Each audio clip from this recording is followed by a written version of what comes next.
자, 유튜브 댓글로 질문을 하신 것을 제가 답변을 드리려고 합니다. 일단 어떤 질문이냐면 제가 블록 그 보상, 그러니까 채굴을 하게 되면 채굴에 대한 보상을 블록 보상과 수수료 보상으로 구분된다라고 제가 영상을 만들었습니다. 쇼츠에 그렇게 만들었는데, 블록 보상이라 함은 블록을 만들어줘서 고맙다고 하는 의미에서 새로운 비트코인이 채굴되는 겁니다. 그러니까 민팅 되는 거예요. 그러니까 생성되는 거죠. 없던 비트코인이 생기는 것을 블록 보상이라고 이렇게 표현을 하고, 그 다음에 그 블록에 담긴 거래에 매겨져 있는 수수료를 또 채굴자가 갖게 되죠. 그런데 2140년 정도가 되면 계속 반감기를 거치다 보면 결국에는 0으로 수렴하겠죠. 그래서 2100만 기가 모두 채굴이 되고 나면 채굴자는 블록 보상 더하기 수수료 보상 중에서 블록 보상은 0이 될 겁니다. 그러면 남는 수수료 보상만 가지고 계속 채굴을 할 것이냐 말 것이냐를 결정하게 되겠죠. 자, 여기서 이제 핵심적인 것은 비트코인의 수수료만 가지고 채굴자들이 채굴을 할 경제적 동인이 되겠느냐 이겁니다. 자, 즉 가격의 문제일 수 있어요. 충분히 가격이 높아지면 채굴자들은 그 수수료 보상만으로도 경제적 동기가 생기기 때문에 계속 채굴을 할 것이고요. 가격이 유의미하게 가격이 높지 않아서 채굴하는 어떤 그 비용을 다 내고 남는 것으로 결국에는 유지를 해야 될 텐데, 그렇게 하지 못하는 경우에는 채굴을 하는 사람이 줄어들다가 결국에는 해시레이트가 떨어져서 해시레이트를 방어하지 못하면 그 이중 지불할 수 있는 가능성이 열리기 때문에, 비트코인 네트워크에 대한 보안성이 약화되기 때문에 비트코인은 점점 소멸해 갈 수도 있습니다. 자, 그러면 비트코인 가격이 유의미한 수준으로 머물러 있을 것인가의 문제인데, 이것은 그냥 여러 가지 사고 실험을 해보면 어, 결국에는 시장이 결정할 거다라는 믿음의 근거를 해야 된다고 생각합니다. 가격이 어느 정도의 유의미성이 있는지 없는지는 제가 결정하는 것도 아니고 채굴자가 결정하는 것도 아니고, 비트코인을 거래의 수단으로, 자산 형성의 수단으로, 돈으로 생각하는 사람들이 많아져서 계속 보유하고 하려고 한다면 시장에서 유통되는 비트코인 양이 줄어들게 되고, 계속 원하는 사람이 늘어나면 가격 형성 메커니즘, 수요와 공급에 따라서 가격이 높아지겠죠. 그러면 수수료, 이 비트코인 채굴을 했을 때 수수료, 블록 하나에 담기는 수수료 양만으로도 충분히 채굴 시스템을 돌릴 수 있는 양이 된다면 채굴은 계속 유지될 겁니다. 하지만 가격이 유의미하게 형성되지 않는다면 일단 기업을 운영하기 위해서 들어가는 그런 여러 가지 비용들이 있잖아요. 그 비용을 수수료만으로 유지하기 어렵다면 파산하겠죠. 자, 이게 가능하려면 채굴 난이도가 낮게 된다, 안 된다? 이것은 별로 중요하지 않습니다. 경제적 동인이 있느냐, 없느냐. 채굴 자체에 경제적 동인이 있느냐, 없느냐만 판단하면 됩니다. 거래 수수료가 높아진다는 얘기는, 수수료는 지금 가상 바이트당 사토시라고 해서 거래 수수료가 현재는 예를 들어서 가상 바이트당 8이다, 10이다, 이렇게 되는데, 그 단위가 중요한 게 아니라 그 단위 자체를 법정화폐로 바꿨을 때의 비용이 어느 정도가 되는지가 훨씬 더 중요하겠죠. 왜냐하면 당분간은 비트코인 스탠다드가 아닐 것이고, 이 사토시 자체로 지불할 수 있는 그런 세금도 현재는 내지 못하고 월급도 그런 걸로 못 받고, 일부 상거래하는 분야를 제외하고 범용적으로 기업 회계 단위에서 아직 적극적으로 사용되고 있지 못하기 때문에 결국에는 달러나 원화나 채굴 자가 그 나라에서 통용되는 법정화폐로 환전을 한 다음에 돈을 지불을 하겠죠. 직원들 인건비를 대고 기타 등등 감가상각, 채굴 장비, 그다음에 전기 사용료 이런 것들을 내기 때문에 거래 수수료가 높아진다라기보다는 비트코인의 가격이 유의미하게 채굴 자체가 경제적 동인이 있을 만큼 유의미하게 높아졌을까의 문제인데, 저는 이것은 너무 자명한 결과라고 생각합니다. 비트코인 가격이 높아지면 높아지는 만큼, 낮아지면 낮아지는 만큼 자연스럽게 시장에서 그 가격을 저는 형성할 것이라고 보고요. 비트코인이 가지고 있는 그런 주관적인 가치, 각각의 어떤 주체들마다 비트코인에 대한 가치 자체를 정의할 거예요. 저는 P2P 가능한 디지털 사운드 머니라는 그런 주관적 가치를 가지고 있는 사람이고, 이것을 옛날 영상에서는 내재 가치라고, 개개인마다 내재 가치를 가져야 된다라는 것으로 영상을 설명했는데, 제가 설명을 좀 잘못한 것 같아요. 내재 가치는 객관적이고 절대적으로 가지고 있는 가치인데, 엄밀히 얘기하면 제가 얘기한 내재 가치는 개인이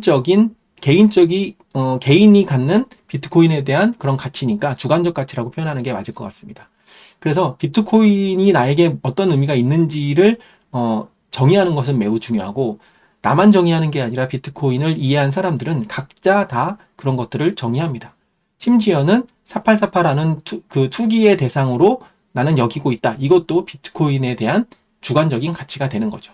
그러니까 뭐 석유나 원자재나 뭐 달러나 이런 식으로 내리면 사고 오르면 파는 그런 형식의 매개물로 사용하겠다라는 것도 비트코인의 주관적인 가치가 될 수 있는 겁니다. 그러니까 저같이 좀 원리주의자적인 생각을 갖고 있는 사람들은 결국에는 이 비트코인이 가지고 있는 P2P 가능한, 제 기준으로는 P2P 가능한 디지털 사운드 머니라고 이런 방식으로 정의함에 따라서 계속해서 최대한 오랜 기간 들고 있다가 그것을 직접 쓰거나 원화로 환전해서 사용하려고 하는 사람이 많아질수록 가격은 차근차근 우상향할 수밖에 없습니다. 그래서 결국 모두 채굴이 된다 하더라도 수수료 보상만으로 돌아갈 것이다라는 것은 사토시가 이 네트워크를 설계하면서 이미 상정한 것이고, 그 가격이 충분한 그 가격이 형성이 된다면 이 네트워크는 안전하게 굳건하게 돌아갈 것이다라고 봅니다. 결국에 채굴자들이 버틸 수 있는 것, 가격이 만약에 떨어졌어요. 어떤 기대하는 내가 이 정도면 채굴을 계속 할 수 있겠다라는 그런 한계 지점이 있을 거예요. 그 비트코인 가격에. 그 비트코인 가격보다 낮은 가격으로 계속 형성이 되면 채굴자는 파산할 겁니다. 그러면 그 파산과 동시에 나오는 장비나 인력이나 기타 등등 그런 그 자원들이 있을 텐데, 이 자원은 버틸 만한 곳들이 인수를 하거나 아니면 그 경쟁사가 사라짐으로 인해서 채굴 난이도가 조금 낮아지더라도 최대한 버틸 수 있는 사람은 버텨서 누군가는 채굴을 합니다. 그래서 비트코인의 가격이 낮아지더라도 낮아진 것에 따라서 버티는 채굴자가 있을 것이고요. 누군가는 그 속안에서 돈을 벌 거예요. 그럼 그 돈을 버는 기회를 포착하는 사람은 또 뛰어들겠죠. 그래서 비트코인 채굴의 원가 경쟁이 무한 경쟁으로 들어가는 겁니다.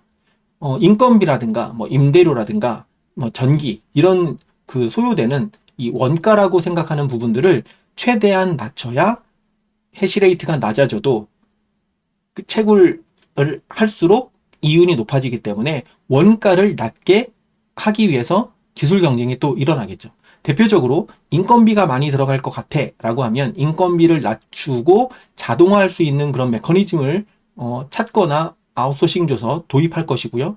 전기료가 너무 원가에서 높은 비중을 차지해 라고 하면 재생에너지 비율을 높여서 전기의 원가, 그러니까 전기를 공급받는 그 비용을 낮추려고 하겠죠.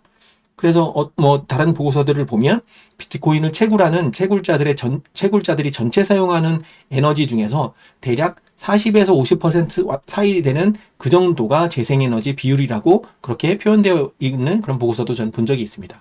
이것은 점점 원가를 낮추려고 하는 경쟁의 산물이고, 결국에는 원가를 극한으로 낮춘 곳이 비트코인이 가격이 낮게 형성돼도 돈을 벌게 되면 그 돈을 버는 시장에는 누군가 또 들어와서 그 시장에 참여를 하려고 할 것이고, 돈이 있는 곳에는 경쟁이 있고, 이 경쟁의 그 메커니즘, 그러니까 돈에 대한 인간의 욕망을 메커니즘에 녹여냈기 때문에 비트코인이 비잔틴 장군 문제를 해결할 수 있었던 겁니다.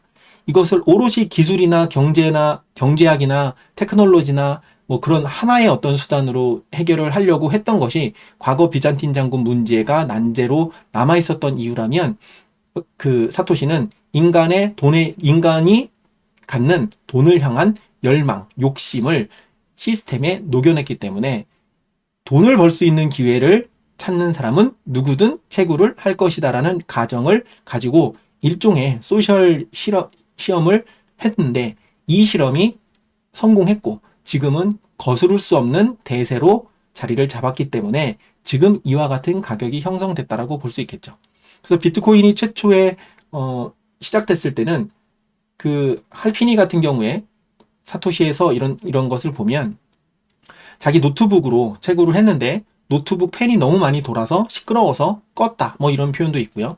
그리고 국내에서 되게 저명한 비트코인 그 비트맥시로 알려져 있는 어느 분도 본인의 그 컴퓨터로 한 1,500개를 채굴한 경험이 있다고 그렇게 했습니다. 뭐 저조차도 비트코인이라고 하는 걸 처음 알았을 때가 한 100만 원에서 150만 원 왔다 갔다 했던 그 시점쯤이었어요. 네, 그때는 무슨 디지털 쪼가리에 돈을 100만 원씩 주고 사나라고 해서 그냥 저는 넘겼던 그런 그 경우가 있기 때문에 사실 그때 정도였다면 이런 해시레이트에 대한 어떤 공격 그래서 이중 지불을 할 수 있다라는 가능성을 누군가가 한 번만이라도 보여줬다면 사실 비트코인이 이렇게 성장하지 못했을 것이고 탈중앙화된 그 금융 네트워크로서의 실험은 실패가 됐을 수도 있다고 생각합니다. 하지만 그러한 그 테스트를 다 견뎌냈고 지금은 굳이 그런 엄청난 에너지를 소모해 가면서 고작 내가 보내려고 하는 비트코인을 이중 지불하는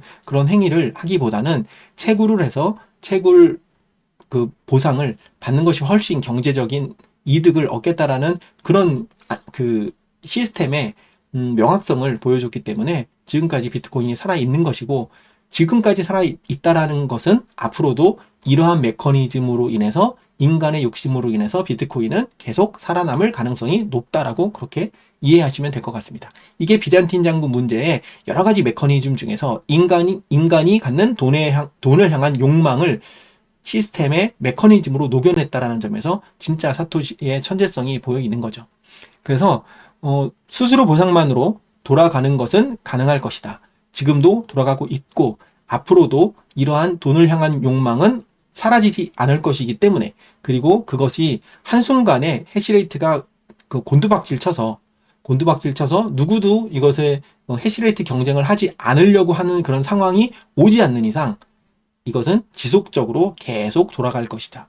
그렇게 보시면 됩니다. 그래서 채굴 난이도가 낮게 조정돼서 거래 수수료만으로 보상이 되는 것도 아니고 거래 수수료가 높아져서 보상이 되는 것도 아니고 핵심은 비트코인이 갖는 가격이고 그 가격대를 갖더라도 비트코인을 채굴하려는 채굴자들이 달려드느냐 경제적 이익을 달성하기 위해서 채굴 경쟁에 해시레이트 경쟁에 뛰어드느냐